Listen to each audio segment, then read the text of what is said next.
الحمد لله والصلاة والسلام على رسول الله وعلى آله وصحبه ومن والاه. أما بعد فالسلام عليكم ورحمة الله وبركاته. اليوم جاء إسيالاك بإذن الله تعالى لوري إساكوسا إليتي أسيوفيت إليتي يوصى نقوى بروتست إن شاء الله تعالى إنتي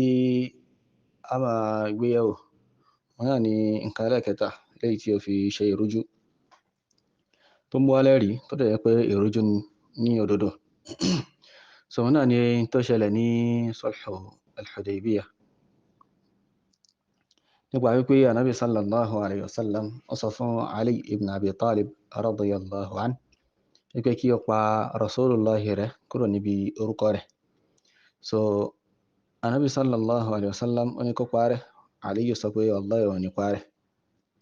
So eléyìí lọ́dọ̀ Ọ̀sẹ̀òfíìt àti irú àwọn èèyàn bíi tiẹ̀ ó túmọ̀ sí pé èèyàn tako olórí ó túmọ̀ sí pé èèyàn tako olórí. Mi ò ní ọ̀rọ̀ púpọ̀ lórí ẹ̀ torí kí ó dàbí pé Abu Sufyan hafizahullah wọ́n ti máa reply lórí eléyìí. So n tẹ́mi wá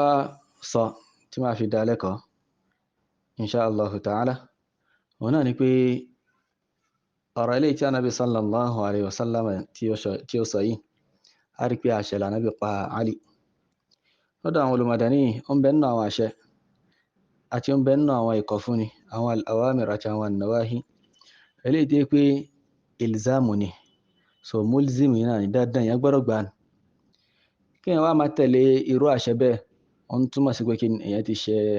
ẹni tó pààyàn láṣẹ, èèyàn ti ṣe Ọlọ́run subhanahu wa ta'ala, èèyàn ti ṣe Ànábì sallallahu alayhi wa ala alihi wa sallam, èèyàn ti yapa ẹni tó pààyàn láṣẹ ní ìyapa eléyìí tí ò dáa torí kì í ṣe gbogbo ìyapa iná ni ìyapa tí ó burú. Èèyàn lè pààyàn láṣẹ aburú kí èèyàn yapa rẹ̀, so irú ìyapa yìí kì í ṣe ìyapa tí ó burú. So ó ń bẹ nínú pípààyàn láṣẹ àti kíkọ̀ fún ni eléyìí tí pé aburú iná ni kí èèyàn máa tẹ̀lé ní tí wọ́n fi pààyàn láṣẹ àbí tí wọ́n fi kọ̀ fún yàn kí èèyàn má gbèjì sílẹ̀. Ó sì ń bẹ nínú rẹ̀ eléyìí tí pé wọ́n fi pààyàn láṣẹ ṣùgbọ́n ghayru mulzim, kì í ṣe dandan iná ni kí èèyàn tẹ̀lé, kì í ṣe dandan iná ni kí èèyàn tẹ̀lé. So ẹni tí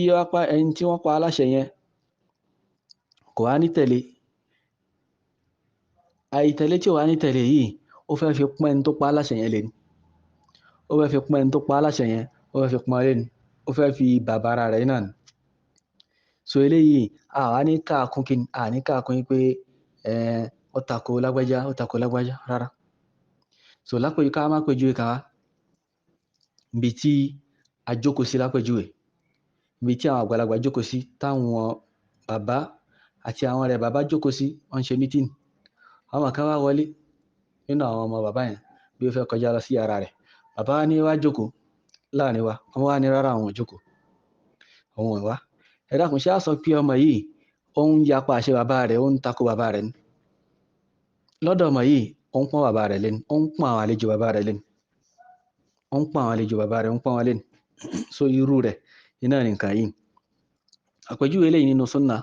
òun náà ni eléyìí tí ó ṣẹlẹ̀ sí Abubakar radiyallahu anhu nígbà tí ó ń kírun fún àwọn èèyàn, ó ń kírun fún àwọn èèyàn. Ànábì sallallahu alayhi wa sallam ó wá ó dé òun náà dé orí sọ́fù, ó dórí sáfù, ó tò lẹ́yìn Abubakar radiyallahu anhu. Nígbà tí Abubakar wá mọ̀ ká Ànábì sallallahu alayhi wa sallam nípa Ànábì ti dúró sí orí sáfù tó ń kírun lẹ́yìn òun. Abubakar taraja ó sún sẹ́yìn fún Ànábì sallallahu alayhi wa ala alihi wa sallam wípé kánàbí wa máa ṣe kí kó wá lédi salat. So Ànábì sallallahu alayhi wa sallam ó wá pa Abubakar láṣẹ wípé kó má wá sẹ́yìn. Ó pa láṣẹ pé kí ó dúró kó máa ṣe ìmáàmù lọ fún àwọn èèyàn. So Abubakar kọ̀, ó ṣáà insist lórí pé òun máa wá sẹ́yìn náà ni kánàbí ó wá síwájú, kánàbí ó máa wá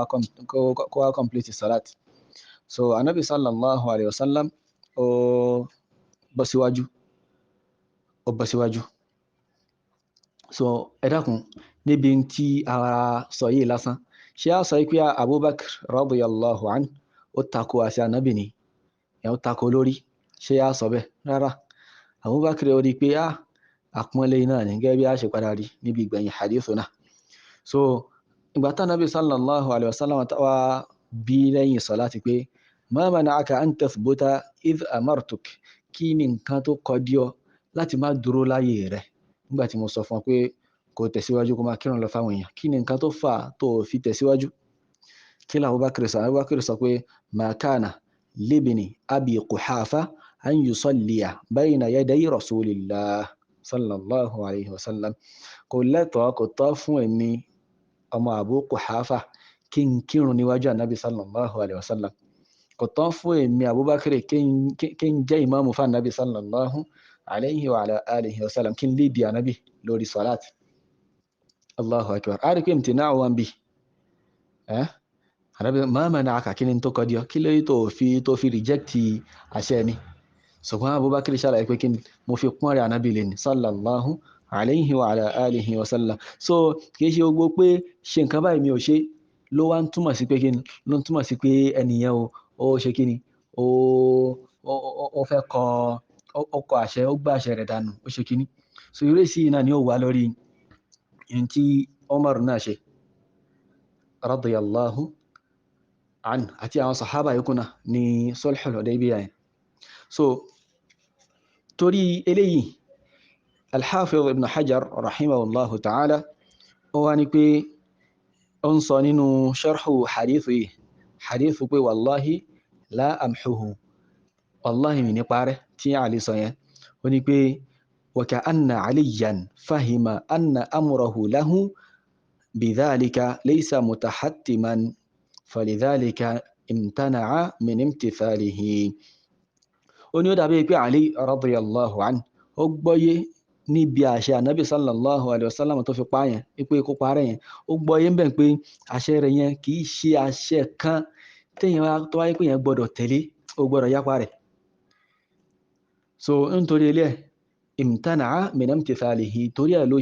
ló ṣe kọ̀ pé òun ò ní parẹ́ kò gbọ́ àṣẹ yẹn yé sí àṣẹ pé tó bá fi lè yápa rẹ̀ ó ti yapa ànábì sallallahu alaihi wasallam ó ti dẹ́lẹ́ṣẹ̀ so kíní ò gbọ́yé bẹ́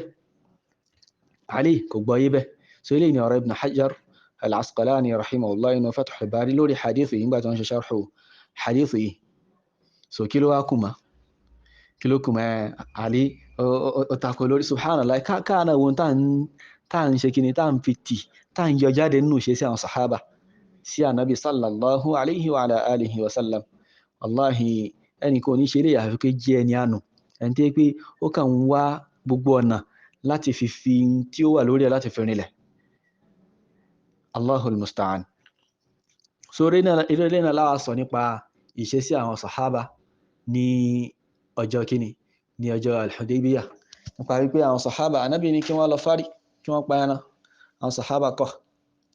torí pé kíni torí pé àwọn sàhábà wọ́n rí pé àbòsí làwọn ẹni yìí ṣe fún wa àwọn mushrikun yìí pẹ̀lú àwọn in tí ànábì sáyìn yìí wípé yóò wáyé nípa sulhu yìí gbogbo àwọn tí wọ́n kọ̀ yìí àbòsí wà ń bẹ wọ́n ṣàbòsí fún ànábì sallallahu alaihi wasallam àwọn dúró nídò pé tànábì ò bá ti ẹ̀wọ́ pé kóhun máa ṣe kíni kóhun máa bá wọn fa wàhálà àwọn gbọ́dọ̀ gbèjà ànábì sallallahu alaihi wasallam lójú tí wọ́n ń gbèjà ànábì ni lójú tí wọ́n ń pa ànábì sallallahu alaihi wasallam lẹ́nu wọ́n wò pé tàbá tí ẹ̀ ṣeun tàbí ní ká ṣe yìí bẹ́ẹ̀ ànábì náà lè change mind rẹ̀ pé ká bá wọn jà bí ó lè change mind rẹ̀ so àwọn sahaba ridwanullahi alaihim wọ́n ń ṣe eléyìí lẹ́ni tó pọ́n ànábì sallallahu alaihi wasallam lè lẹ́ni tó jẹ́ pé wọ́n ò fẹ́ gba ìrẹ̀wẹ̀sí wọ́n ò fẹ́ gba nǹkan tí ò dá wọ́n ò fẹ́ gbà lọ́wọ́ àwọn mushrikun nìyí so tó dẹ̀ jẹ́ kí wọ́n dúró pé ànábì ànígbà eléyìí àníṣe eléyìí wọ́n wà tó wá padà yánkọ́ tó yẹ pé wọ́n ṣeun tí ìgbà tí ànábì sallallahu alaihi wasallam tó ṣeun tó fi pa wọ́n láṣẹ tó di pé kí àwọn náà tẹ̀lé ó dẹ̀ bẹ́nu wọn àwọn tí wọ́n padà kábàámọ̀ lórí àwọn nǹkan tí wọ́n ṣe yẹn ní pé àwọn ìgbọ́rọ̀ sánàbí sallallahu alaihi wa ala alihi wa sallama àwọn ìgbọ́rọ̀ sí lẹ́nu so tó rẹ̀ lẹ́yìn láṣẹ mú nǹkan kan wá gẹ́gẹ́ bí ìkan náà àwọn àfá gẹ́gẹ́ bí wọ́n ikọ́ nínú tírà àwọn kan tí wọ́n pè ní al-Fathu al-Mubin fi ar-raddi ala ba'd shubuhati al-kharijin ala wulati al-umur nígbà tí wọ́n ń ṣàlàyé lórí wípé ìyàwó Aisha jáde, Talha jáde, Zubairu jáde gẹ́gẹ́ bí àwọn oníbídà gẹ́gẹ́ bí wọ́n sọ gẹ́gẹ́ bí ó sì òfin ti iná bóun náà ṣe tọ́ka sí nínú ọ̀rọ̀ rẹ̀. So wọ́n ní pé nígbà tí wọ́n ń ṣe àlàyé ọ̀nà tí a gbà ṣe rọ́dù fún ọ̀rọ̀ yìí wọ́n ní pé al-wajhu as-sabi' ojúpọ̀nà ẹlẹ́ẹ̀kejì wọ́n ní pé anna al-qa'idata fi bab as-sahaba annahum afdalul bashar ba'da al-anbiya wọ́n ní pé anna al-qa'ida fi bab as-sahaba annahum afdalul bashar ba'da al-anbiya wọ́n ní pé qa'ida principle òfin tó ti rinlẹ̀ tó ti wà nílẹ̀ wọ́n ní pé àwọn sahaba òun ni ẹni tó fi ń lóore jù nínú àwọn ẹ̀dá lẹ́yìn àwọn ànábì Ọlọ́run Ọba wọ́n ní lakin la nadda'i lahum al-isma bi halin min al-ahwal a gbọ́dọ̀ pàpẹ mọ́ra pé ma'sumu ni wọ́n pé wọ́n lè ṣàṣìṣe a gbọ́dọ̀ pàpẹ mọ́ra rẹ̀ fún wọn bal hum bashar ẹlẹ́ran ara bíi tiwa náà ni wọ́n yahsulu minhum ma yahsulu min al-bashar in tí máa ń ṣẹlẹ̀ sí àwọn èèyàn máa ń ṣẹlẹ̀ sáwọn náà wa lahum li sharafi suhbatihim wa hum li sharafi suhbatihim bayna ajrin aw ajrayn àwọn sàhábà dẹ̀ ní látara wípé wọ́n bá nàbí sallallahu alaihi wasallam wọ́n jẹ́ sàhábà rẹ̀ wọ́n yí láàrin ládá kan sí ládá méjì wa hum ma'sumun fi tablighi ash-shar'i ṣùgbọ́n àwọn sàhábà lápapọ̀ ijtima'u wọn ma'sumu ni wọ́n níbi jíjẹ́ṣẹ́ yunta nàbí sallallahu alaihi wasallam tí ó fi mọ̀ wọ́n níbi jíjẹ́ṣẹ́ yìí fáwọn èèyàn bí kíkọ́ àwọn èèyàn nínú tá nàbí sallallahu alaihi wasallam tí ó kọ́ wọ̀nyí so ma'sumun ni wọ́n lè ṣe mistake gbogbo wọn pátá wọ́n lè ṣe mistake lẹ́ẹ̀kan náà a máa ra wọn tí pé wọ́n máa ṣe mistake nínú wọn ṣùgbọ́n ijtima'u sahaba wọ́n lè gbogbo wọn pátápátá wọ́n lè wà lórí mistake lẹ́ẹ̀kan náà tó rẹ̀ láṣẹ rí pé gbogbo àwọn táwọn eléyìí ń lò lẹ́rìí pé khuruj ni àwọn sahaba ṣe khuruj àrínú àwọn sahaba ẹgbẹ́ wọn tí wọ́n sọ pé tó ti pé tí wọ́n ṣe khuruj náà àrínú àwọn sahaba ẹgbẹ́ wọn tí wọ́n sọ fún wọn pé kí nǹkan tẹ́fẹ́ ṣe yìí ẹ̀bá máa lọ ẹ̀bá máa ṣe irú nǹkan yìí so wọ́n ní walakinnahum ghayru ma'sumina fi af'alihim ṣùgbọ́n àwọn sahaba wọn kì í ṣe ma'sum níbi àwọn iṣẹ́ wọn bí àwọn iṣẹ́ tí wọ́n máa ń dá ṣe tẹ́nì kọ̀ọ̀kan wọ́n ń ṣe wọn kì í ṣe ma'sum níbẹ̀ ṣùgbọ́n bí tó bá débi ṣẹ̀ríà ká jíṣẹ́ Ọlọ́run bá ká sọ pé Ọlọ́run bá sọ báyìí so gbogbo wọn pátápátá tí wọ́n bá parun pọ̀ lórí nǹkan kan so ijtima'u wáyé isma wà fún wọn ni fala hujjata fiha liman yuridu al-khuruj ala wulati al-umur so kò sẹ́rí ń bẹ fún ẹni tí ó fẹ́ jáde lórí olórí tí a máa fi àwọn eléyìí wọ́n máa fi ṣẹ̀rí lágbájá jáde so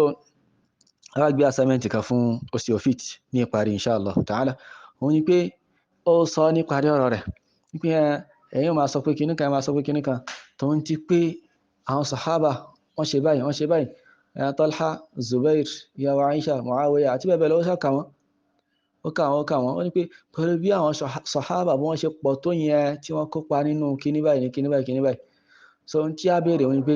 mélòó náà àwọn sàhábà ló kópa nínú fitna ẹ bá wa dárúkọ wọn àwọn tí wọ́n kópa